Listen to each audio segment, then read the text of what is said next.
Meus amigos, João capítulo 5, versículo 37, Jesus está falando com os judeus e diz o seguinte: e o Pai que me enviou, ele mesmo testificou de mim. Quando uma pessoa é enviada por Jesus, é levantada pelo Senhor e enviada a pregar o Evangelho, fazer qualquer missão, ele testifica dela. Testifica na aparência, testifica na inspiração, testifica na autoridade, é isso que ele quer fazer na sua vida.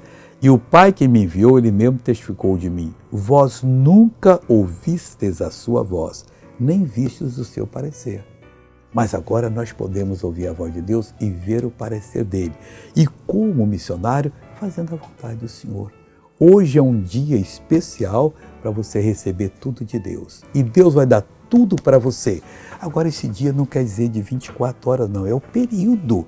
Porque você agora sabe que Deus já o chamou, o enviou. E você pode ir porque você vai entender tanto a voz dele como o parecer dele. Ele é o que a palavra diz. Veja essa pessoa que tem um testemunho para dar para nós. E que chikungunya? E há quanto tempo? 6 meses. 6 meses. Não podia. Não, nem. Não fazia isso? Não.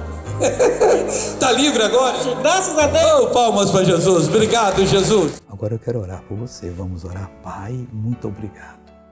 Eu clamo a Ti, eu glorifico a Ti e vou usar o Teu poder agora. Seja liberto em nome de Jesus Cristo. E você diz, obrigado, Senhor.